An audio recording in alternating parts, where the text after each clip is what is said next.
کوئی احسان جو ہے وہ باقی نہ رہے. تو انہوں نے فرمایا کہ یہ بھی اللہ تعالیٰ کی طرف سے ایک آزمائش تھی. قال سعید بن جبیر فلکنی من اہل النصرانیہ من طلبائہم. حضرت سعید بن جبیر کہتے ہیں مجھے ایک بندہ ملا وہ نصرانیوں کے علماء میں سے تھا. قال هل تدری ای الاجرین قضا موسیٰ. انہوں نے کہا تمہیں پتہ ہے کہ موسیٰ علیہ السلام نے کتنا مدت پوری کی؟ 8 سال یا 10 سال؟ قلت لا میں نہیں جانتا. وأنا يومئذ لا أدري فقلت لقيت ابن عباس وذكرت له ذلك فقال أما علمت أن ثمانيا كانت على نبي الله واجبة لم يكن نبي الله لينقص منها شيئا. آپ نے کہا اللہ کے بندے تم نے یہ نہیں سمجھا کہ جب 8 پر معاہدہ ہوا تو 8 سال تک تو واجب ہو گئے، اس سے تو وہ کم نہیں کر سکتے تھے نا. فَيَعْلَمَ اللَّهُ كَانَ قَاضِيًا أَن يُسَاعِدَ الَّذِي كَانَ بَعْدَهُ فَإِنَّهُ قَضَى 10 سنين. فلقيت النصراني وأخبرته ذلك فقال الذي سألته وأخبرك منك بذلك. قلت أجل وأولى. پھر میں نے نصرانی کو جا کے بتایا. اب جب موسیٰ علیہ السلام چلے فلما سأل موسیٰ بأهله كان من أمر النار والعصا ويده ما قص الله عليك في القرآن.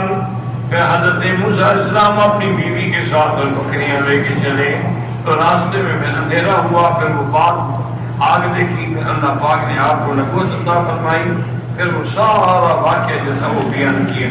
فسقائل اللہ تعالیٰ من آل فرعون فی القتیل وقتل اسرائیل. پھر حضرت موسیٰ علیہ السلام نے درخواست کی کہ اللہ نے ایک تو ان کا بندہ قتل کیا ہوا ہے اور دوسرا میری لسان کے اندر غلط ہے. فإنه كان في لسانه عقدة من كثير من الكلام فسأله ربه أن يعينه بأخيه هارون يكون له هدى. اور اللہ سے دعا مانگی کہ اللہ میرے بھائی کو میرے ساتھ مددگار بنا دے.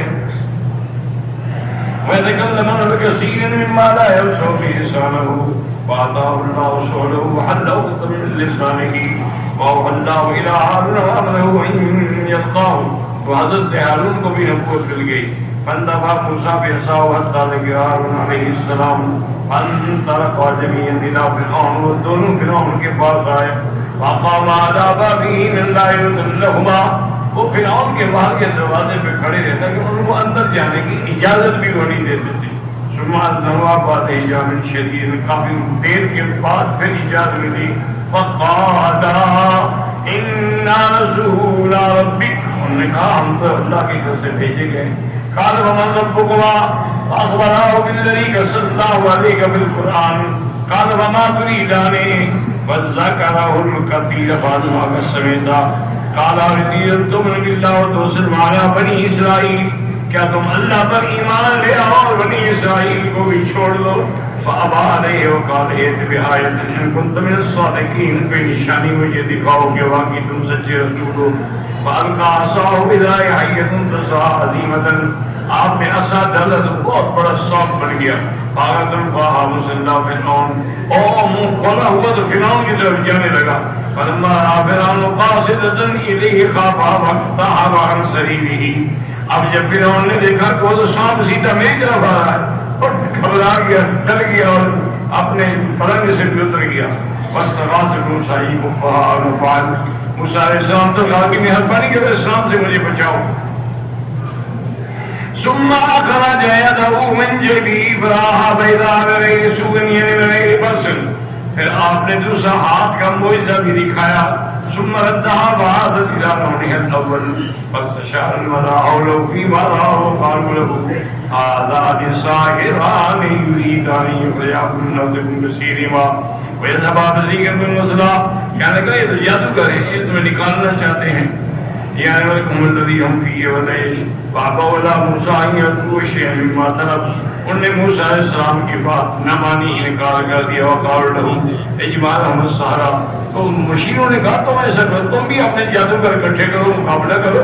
فإنهم بأرض كثيرا تعتبر بالسحر كثيرهما. فأرسل إلى المدائن وأسروا كل ساحر ظالم. فلما أتوا فرعون قالوا بما يعمل هذا الساحر. قالوا يعمل بالحيات. قالوا فلا والله ما حزنت الذي يعمل بالسحر بالحيات والحبال الذي نعمل. انہوں نے پوچھا کہ یہ جادو کرتا کیا ہے؟ انہوں نے کہا اسے سانپ بناتا ہے لکڑی کو. انہوں نے کہا اس سے تو ہم بڑے باہر ہیں سانپ بنانے میں. وما اجرنا انا غلبنا. اچھا اگر ہم موسیٰ علیہ السلام میں غالب آ جائیں تو ہمیں کیا بدلہ ملے گا؟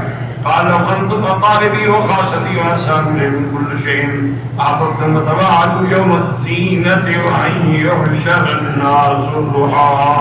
انہوں نے کہا بس تم نے اس کی بات قریبی ہو، میں تمہیں عہدے بھی دوں گا، انعام بھی دوں گا. تو اب عید کا دن مقرر ہوا کہ مقابلہ ہوگا. واللہ اعلم.